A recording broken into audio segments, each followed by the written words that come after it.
Welcome into the Cowboys Report. I am your host, Tom Downey, here with the look at all the news and rumors going on around America's team. Let's begin with some notable injury updates going on for the Cowboys. Training camp opened up today. Several players have been placed on the PUP list, a.k.a. the physically unable to perform list. Here are the 6. Amari Cooper with his ankle issue. DeMarcus Lawrence with his back. Trysten Hill has a knee issue. Greg Zuerlein also dealing with a back problem. Chauncey Golston has a hamstring issue. And Mitch Hyatt has a knee problem as well. I will also make note that rookie undrafted free agent receiver TJ Vasher is currently on the NFI list. That is the non-football injury list. That's because it was an injury suffered pre his time in the NFL. So that's why it's NFI. It's not football. It's more non-NFL injury list. Now, with these 6 players, 6.5, you want to include TJ Vasher, who are on the PUP list, here's what this means. It is not the end of the world. It does not mean they're going to miss any time to open up the season necessarily. Placing a player on the PUP list isn't a big deal at the very start of training camp. The players can return at any time, and they still count against the 53-man roster. More often than not, this is a protection move in the case of a setback. Once a player participates in a practice, he can't go on the active PUP list. It has to be on the either IR or the inactive PUP list. There's a lot of issues there if a player starts camp, then gets hurt, and is going to miss some time. So from that perspective, it's a protection thing. We'll go more in depth on the guys who are hurt right now, but I also think it's important to mention this. The players not on the PUP list. These guys are full goes. They are good to participate. Dak Prescott, Zack Martin, Tyron Smith, Leo Collins, all out there with the ones. Dak's out there running around, rolling. He's 100%. Blake Jarwin is the big one for me on this list, not on the PUP list. He wasn't involved at minicamp or OTAs, but now he's fine. That's the big win of this list for the Cowboys. I'll also make note some minor bumps and bruises for guys like Donovan Wilson, Simi Fehoko, and Kelvin Joseph. Not a problem for them as they are cleared and good to go right now. So let's go more in depth on some of these players who are going to miss at least a little bit of training camp. Amari Cooper, all right? He is opening training camp on the PUP list. Now, he is still recovering from off-season ankle surgery, and there's no way around it. Cooper is behind on the initial timeline. I don't consider it panic time quite yet. Again, if we get into, early mid-August, right around the Hall of Fame game, and these guys are still on the PUP list, that's going to be a red flag for me.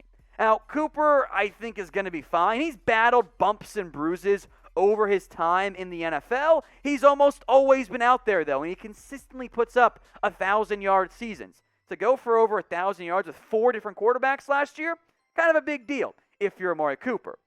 Now, the new development one, I should say, DeMarcus Lawrence had a previously unreported back surgery. And look, Mike McCarthy says he's not worried, and it's a short-term thing. That's still 3 back surgeries for DeMarcus Lawrence before he even finishes his second contract as a member of the Cowboys. That is a red flag for me. Now, look, he looks pretty good out there at camp from the highlights and pictures posted there by the media in Oxnard. It looks like he's in good shape. Doesn't appear to be limited. It's not like he's hobbling around out there still in cleats and his jersey.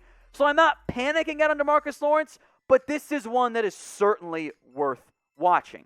Now, Chauncey Golston on that PUP list with a hamstring issue. More of a minor concern for me. I don't think it's a big deal, but this is one to monitor given how often, soft tissue stuff can linger for NFL players. So with Lawrence and Golston missing some time right now, it actually benefits players like Terrell Basham, Dorrance Armstrong, Bradley and Rondell Carter. Gets them more opportunities, at least early on. Next up is Greg Zuerlein. This is the other big one because we'll go more in depth in Trysten Hill later on. A back issue, surgery. He had that issue last year. Was on the injury report but didn't miss any time with the back problem.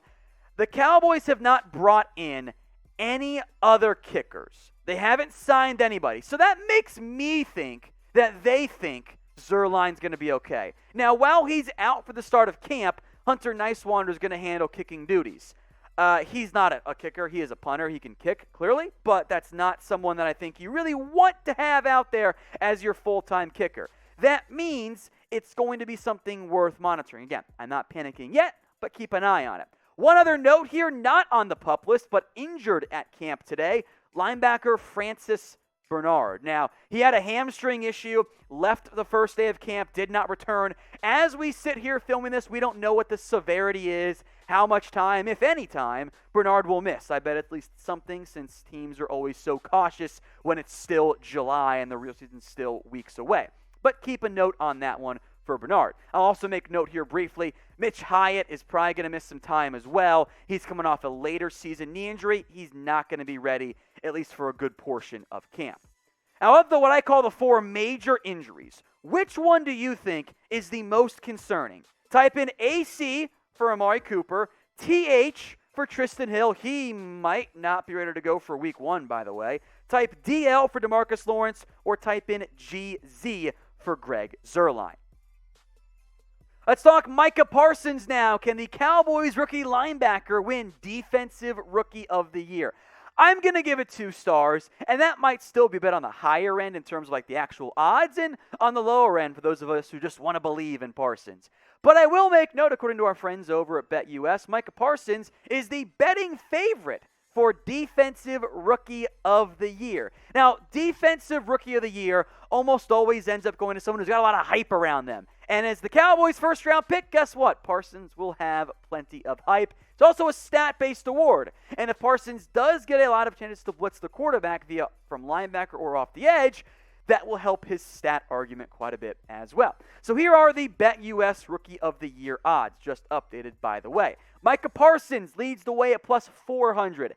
Jalen Phillips plus 650. Kwity Paye plus 900, the same as Jeremiah Owusu-Koramoah, and Patrick Surtain as well. I'll make note that Owusu-Koramoah, not the first linebacker taken, and he's still of his own team's first-round pick, and Greg Newsome down there for the Browns, plus 2,000. J.C. Horn at plus 1,400, by the way, who the Cowboys would have taken, along with Surtain, had he been there at number 10 overall. Well, that's intriguing. I think pretty good value there on that one. But of course, we're focused on the Cowboys. So what do you think? Will Micah Parsons win Defensive Rookie of the Year? Get your votes in for me right now in the comments section and make your predictions. Y for yes or N for no.